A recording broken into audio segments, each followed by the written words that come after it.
The sheriff was waiting for me in my own driveway. No lights, no sirens. Just a warning. Sir, we've had a complaint. You're not allowed to move into your own house. I built this cabin with my own hands on my own land. And now a homeowners association I didn't belong to is using the law to try and steal it. This is what happened. I killed the engine and stepped out. Afternoon, deputy. Something wrong. He adjusted his belt and gave me that uneasy look law enforcement wears when they know they're stuck in the middle of something dumb. Got a call from the Oak Haven HOA, he said. Said you were moving in without approval, claimed it violates neighborhood occupancy rules. I blinked. You mean the HOA called the sheriff because I'm moving into my own cabin? He gave a slow nod. Apparently, according to them, you're not on the approved residency list. I laughed, but it was a nervous laugh. Because that's when I saw her. Melody Van Wyck, president of the Oak Haven Homeowner Association, storming up the gravel drive in her beige slacks and clipboard like she was leading a military raid. She always had the same expression, like she just smelled something offensive and wanted to make sure everyone else suffered for it.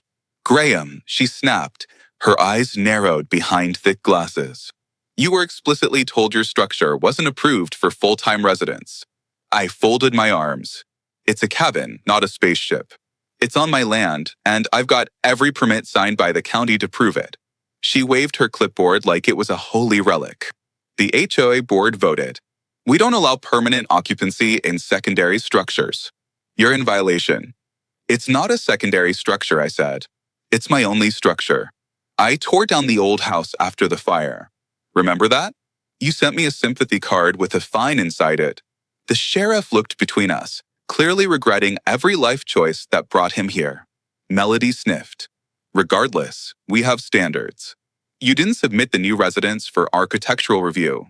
That's a mandatory 15-day review process. You can't just sneak in and start living here. I'm not sneaking. I'm moving in. This land isn't under HOA jurisdiction. You can't retroactively annex me just because you don't like the way my place looks. Her lips tightened like she'd sucked a lemon. We expanded our boundaries last year. You were mailed the notice. I laughed again. You mean that handwritten flyer you stuffed in my fence? That's not a legal annexation. You'd need a vote, a county filing, and my consent. That's not how the board sees it, she snapped. I turned to the deputy. And are you here to enforce how the board sees things or the actual law? Decide. Look, I can't stop you from moving in, he said. She called it in as a trespass, but your name's on the deed.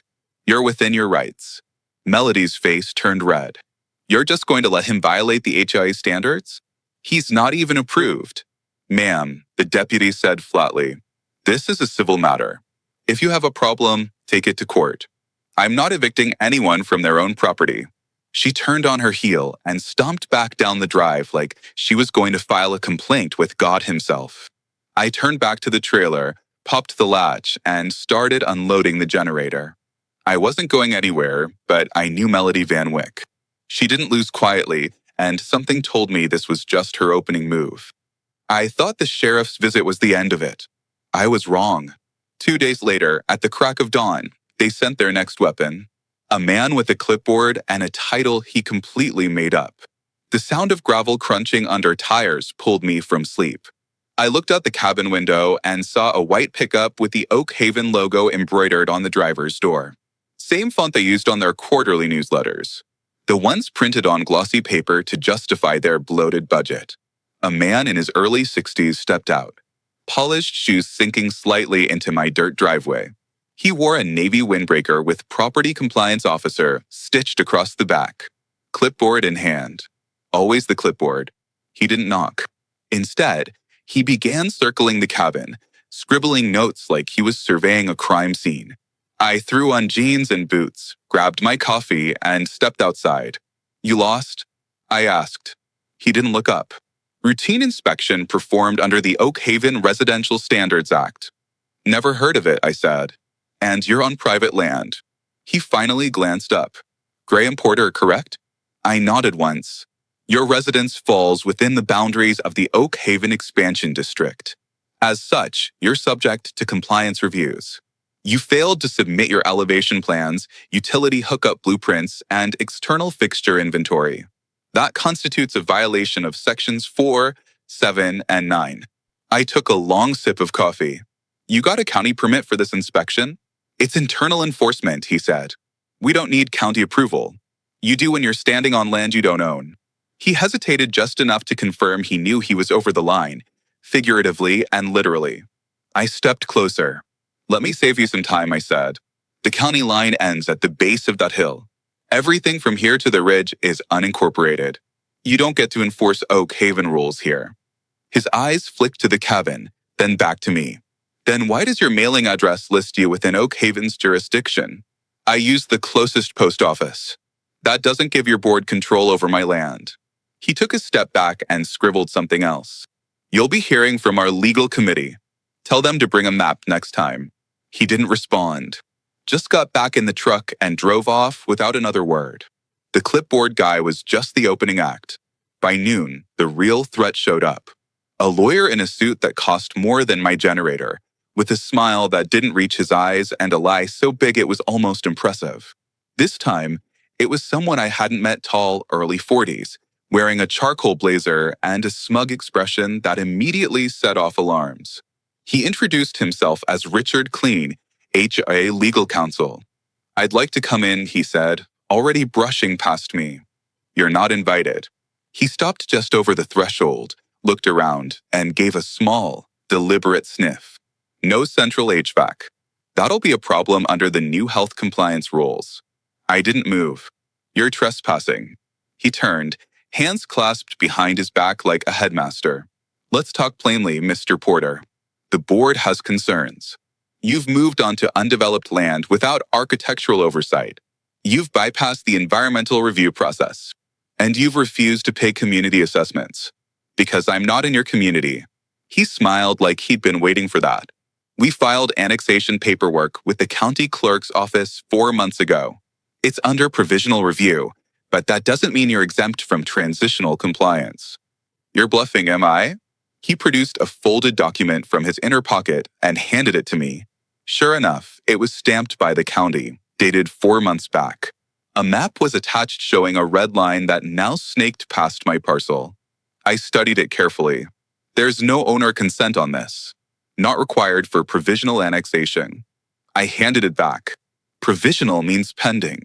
You don't get enforcement power until it's approved. He didn't like that. You're making this more difficult than necessary. Let me guess, I said. If I agree to pay dues and submit plans, all this goes away. We're prepared to offer a reduced initiation fee, given your circumstances. I stepped out and shut the door behind me. You've got 30 seconds to leave before I call the sheriff again. And this time, I'll file for harassment. He didn't argue, just gave a polite nod and walked off like he'd done his duty. But I knew better. This wasn't about my cabin. This was about precedent.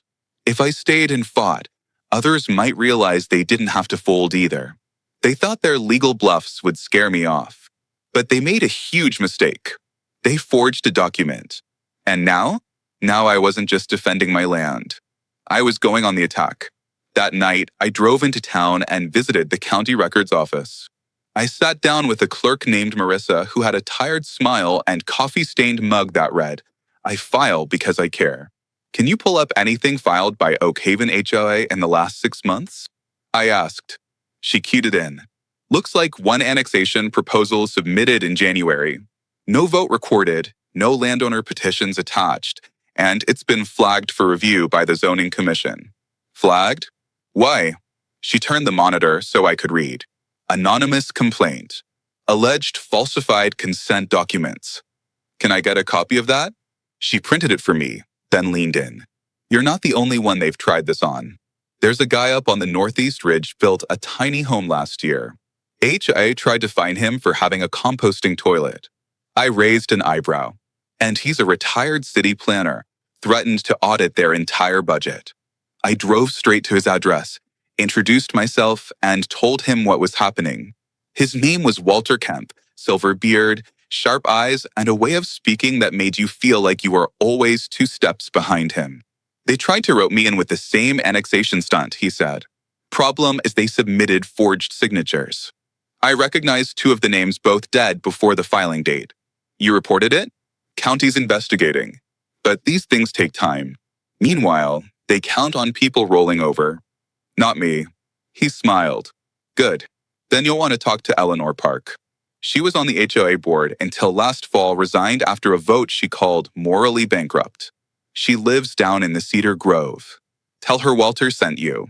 The next day, I found Eleanor's place tucked behind a curtain of trees. She answered the door in a flannel shirt and jeans, eyes cautious, but curious. They're still pulling that annexation scam, she asked when I explained. Looks like it. She stepped aside and waved me in. I resigned because they voted to retroactively fine non-members. Said it was to maintain neighborhood standards. Melody called it a preventative measure. Preventing what? Individuality. She handed me a flash drive. This has meeting recordings. I started saving them when things got weird. One of them covers the vote to submit forged consents. They thought no one would notice. Why haven't you gone public? I did. The local paper ran a story. HOA called it defamation and threatened a lawsuit. The editor pulled the piece. Then it's time we make noise they can't ignore. Because on this drive, I had a feeling we'd find the one thing that could bring their entire operation crashing down. She sat down and looked at me over her coffee. You got a plan? Not yet, but I've got a cabin, a camera, and a list of people they've bullied. That's a start. By the weekend, I'd installed motion sensors and cameras around the property. Not for protection, though that was part of it, but to catch them trying anything underhanded. And they didn't disappoint. Sunday night, a white sedan pulled up just past midnight. Two figures stepped out, one with a flashlight, the other with bolt cutters. They made it halfway to my tool shed before I hit the floodlights and shouted through the speaker I'd wired to an old PA. They ran like hell. I checked the footage. I had them. Clear as day. One of them was the so-called compliance officer. They weren't just breaking their own rules anymore. They were breaking actual laws. And I had it all on camera.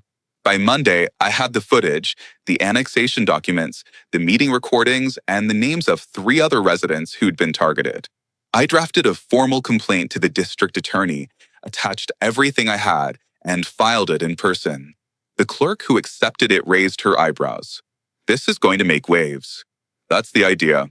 On the way back, I passed Melody Van Wyck walking her dog along the road. She didn't look at me, but I saw her grip the leash tighter. She knew. And for the first time since this started, I knew I had the upper hand. Wednesday morning started with a knock that didn't wait to be answered. I opened the door to find a man in a tailored tan suit standing on my porch, flanked by 2 others in business casual. No HOA logos this time. These guys looked like they bill by the hour. He extended a card. Darren Kellum, external counsel for Oak Haven Property Group. I didn't take it. You're trespassing, I said, stepping out and closing the door behind me. This isn't HOA land. We're not with the HOA, Kellum said.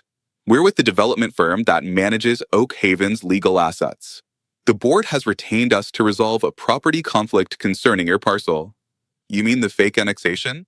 One of the other men pulled a file folder from his briefcase and opened it to reveal a map different from the one Richard Clean had shown me. This one had a color-coded overlay with my cabin and several surrounding lots shaded in red. Kellum tapped it. This zone was earmarked for Phase 4 of the Oak Haven expansion project. We've submitted the development rights and are awaiting confirmation from the county. You, unfortunately, are sitting in the middle of our planned green belt. That's your problem, I said, not mine. On the contrary, Kellum said, your presence constitutes an obstruction to a planned community utility corridor. If this continues, we'll pursue an eminent domain claim. I laughed once, cold and sharp. You're not a government agency. You don't get to invoke eminent domain. We filed for a private utility easement with the zoning commission, he said.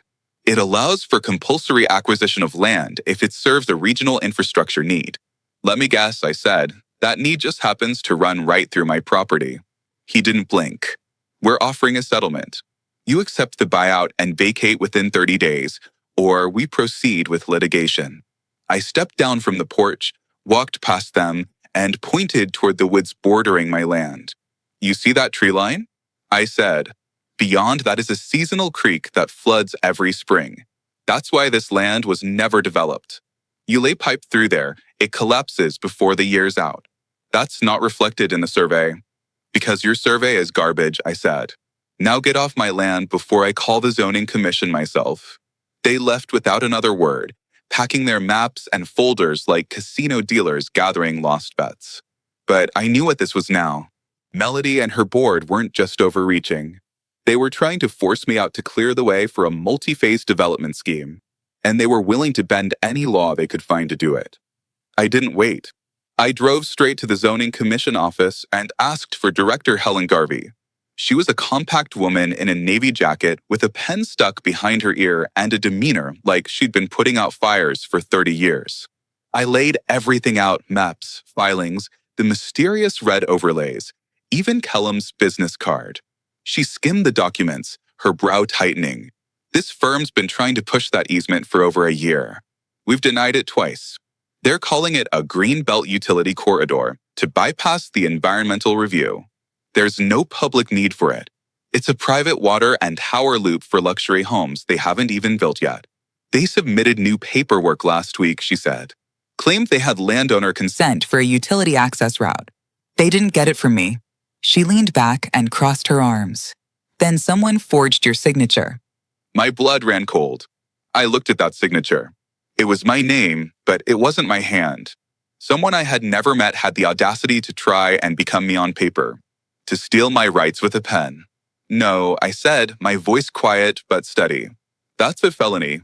She set the file down and picked up her office phone. I'm calling the county prosecutor.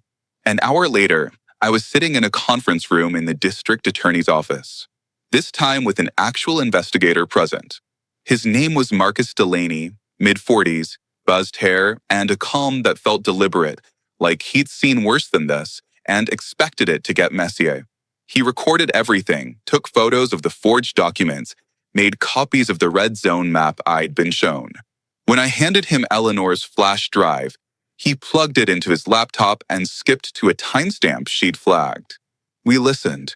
Melody's voice was unmistakable, clipped, impatient, and too confident for her own good. If we wait for the parcels to sell naturally, we'll lose the corridor, she said. So, we add the consent forms now, submit them provisionally, and once the development's rolling, no one will contest it. Another voice asked, what if someone calls us out? They won't. The county barely checks. And if they do, we'll settle. It's cheaper than delaying construction. Delaney paused the file and looked at me. This is felony fraud, and if your signature was forged on a land use document, that's a separate charge entirely. I nodded. They've already tried trespassing, fake violations, and sending legal muscle. What's next? Arson? Delaney didn't smile. Let's hope it doesn't get that far. By evening, a formal investigation had been opened. The district attorney's office issued subpoenas to Oak Haven's board. A county judge signed a temporary injunction halting all development activity tied to the utility corridor, and I was asked to remain available for testimony. The next day, a different kind of knock came. This one from a local news crew. A reporter named Cassie Rohr stood on my deck with a cameraman, and a mic word was clearly out. I heard you're the guy who stood up to Oak Haven, she said. I'm the guy who didn't fold, I replied. She interviewed me on the porch, asked about the forgery, the utility scam, the nighttime trespassers. I kept it factual. No theatrics. It didn't need any. By the following morning, the story had aired. Not just locally. A regional outlet picked it up and ran it under the headline, Homeowner Battles HOA Over Illegal Land Grab. I didn't hear from Melody that day or the next, but on Friday, a white SUV pulled up and parked on the road just outside my property line. Melody climbed out alone this time. No clipboard, no dog, just a manila envelope in one hand. I met her at the edge of the gravel. I'm not here to argue, she said. Good, I said, because I'm done listening. She held out the envelope. The board voted to withdraw the annexation claim. All files will be rescinded from the county clerk's office. We're also dissolving the provisional phase 4 development plan. I didn't take it. Why? Because we've been advised to mitigate legal exposure. Her voice was quieter now. Not apologetic, but tired. The fraud investigation is real. And it's not just about you anymore. Not my problem. I know. She left the envelope on the ground and walked back to her SUV. Inside the envelope was a notarized letter of withdrawal and a check on official Oak Haven letterhead for $20,000. Settlement for unauthorized legal action, it read. I mailed it back. That weekend, I hosted a bonfire on the edge of the creek. Walter came. So did Eleanor. Even the city planner from the Northeast Ridge brought beer and a folding chair. We didn't talk strategy. We didn't need to. The pressure was off. The land was safe. And the people who tried to steal it with forged signatures and bad maps were now answering to attorneys who didn't work for them. I looked out over the ridge where the trees swayed in the breeze like nothing had happened at all. It had taken patience, documentation, and a refusal to blink. But in the end, the truth held and the cabin, my cabin, was still standing. It was over. The most powerful weapon against a bully isn't a bigger bully. It's the truth, backed by evidence and the courage to not take a single step backward. They thought they owned this town, but they learned the hard way that you can't annex a person's will. The fallout from her board's actions was still unraveling across the county like a pulled thread in a cheap sweater. Every day brought a new call from residents, from reporters, from attorneys digging into the HOA's finances now that someone had finally cracked the door open wide enough to peek inside. Turns out the utility corridor scam was just the tip of the rod. 3 days after the news aired, I got a call from investigator Delaney. His voice was clipped, but this time it wasn't from caution. They unsealed some of the financial records, he said. You might want to come down here. I drove to the county building and met him in a narrow office stacked with boxes of documents. A whiteboard leaned against the wall, covered in red marker with names and dates underlined. Delaney handed me a photocopy and HOA ledger page showing payments labeled consulting fees. One entry stood out, a 5-figure payment made to a real estate agent who doubled as a board member's cousin. Another, a contractor evaluation that led to a $240,000 landscaping project that never broke ground. They've been siphoning funds into shell accounts, Delaney said, tapping a laptop open to a spreadsheet. We're talking 6 figures in fake project allocations all within the last year. And the homeowners? Still paying monthly dues. Most have no idea. The board approved a special assessment last quarter claimed it was for wildfire mitigation. Not a dollar went to forestry services. I leaned back in the chair. So the whole annexation stunt was to keep the money flowing? Exactly. They needed more paying members fast. Your land was never about aesthetics. It was about propping up a financial scheme long enough to finish bleeding it dry. I raised an eyebrow. So what now? Delaney reached into a folder and pulled out a warrant order, freshly stamped. Now we kick in the front door. That afternoon, the sheriff's department raided Oak Haven's community office. They rolled in quiet but thorough 3 cruisers, 2 investigators, and a county auditor. They boxed up hard drives, file cabinets, and even pulled the access logs from the gate cameras. That was when things got interesting.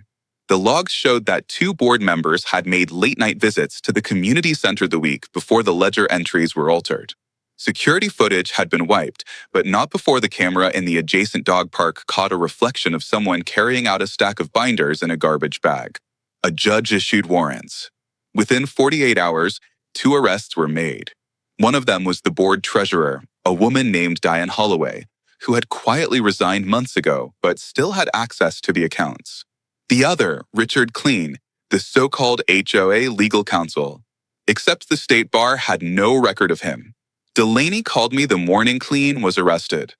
He submitted falsified credentials, he said. Hasn't held a license in over a decade. He was disbarred in another state for misappropriating client funds. Melody brought him in as a consultant, paid through a third-party vendor. And the sheriff? No wrongdoing on his part. He responded based on what looked like a legitimate complaint, but he's not thrilled about being used. Neither was I. Later that week, I was asked to testify before a county review board. Not in court yet, but in a public forum meant to determine whether Oak Haven's HOA charter would be suspended pending criminal proceedings. I sat across from 5 board members and a dozen residents who had quietly shown up with folded arms and skeptical eyes. Eleanor was there, too, seated near the back, her arms resting on a cane I hadn't noticed before. The moderator, a city councilwoman named Leonor Vasquez, didn't waste time. "Mr. Porter," she said, "please tell us in your own words why you believe this HOA has breached its authority." I didn't read from notes. I didn't need to. They forged my signature, I said. They tried to claim my land, which sits outside their jurisdiction. They trespassed. They attempted to fabricate fines, and when that didn't work, they sent a fake lawyer to pressure me into giving up my property. A murmur rippled through the room.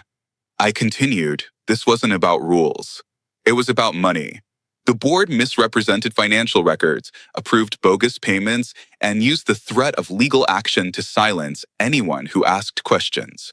One of the current HOA board members, a man I hadn't met before, tried to interject. The board acted in good faith. "No," I said, cutting him off. "You acted in secrecy. You held closed-door meetings, manipulated filings, and tried to annex land without public input. That's not good faith. That's fraud." Vasquez nodded slowly. "Thank you, Mr. Porter." The proceedings lasted another hour. When it ended, the charter was suspended by unanimous vote. The association would be placed under a temporary receiver, a neutral third party appointed by the county to manage operations while the investigation continued. All current board members were barred from participating in governance. Back home, I stood on the deck of my cabin and watched the sun dip behind the ridge. The air smelled like pine and late summer dust. It was quiet, the kind of quiet that didn't come easy around here anymore. Walter arrived around 6 o'clock. He brought a bottle of single malt and 2 glasses. "They're done," he said, handing me one. "The county's freezing their accounts. No more fines, no more fake compliance letters, just a whole lot of explaining to do." I didn't expect it to go this far, I admitted. He chuckled. "You stood your ground. That's more than most. They lost because you didn't blink." Across the valley, lights flickered on in the few homes still occupied. Melody's house sat dark. I'd heard she left town the day after the raid. No forwarding address, no official resignation, just gone. The following week, letters were sent to every resident in Oak Haven. The county outlined the investigation's findings, offered a hotline for victims to report additional misconduct, and announced a public forum where residents could vote on whether to dissolve the HOA entirely. They held that vote 2 weeks later. 90% of the residents showed up. 83% voted to dissolve. It was over. The HOA that once claimed it could dictate who lived on their own land, that sent sheriffs and lawyers and fake maps to bully people into compliance, had vanished, buried under the weight of its own greed. I never cashed the check, but I did frame the withdrawal letter. It hangs above my workbench now, next to the original survey of my land. Just a reminder, you don't need to shout to win. You just need to be louder than the lie. And when they come at you with clipboards and bylaws and fake authority, there's nothing sweeter than holding up the truth and watching them fall apart. Especially when it's in your own backyard.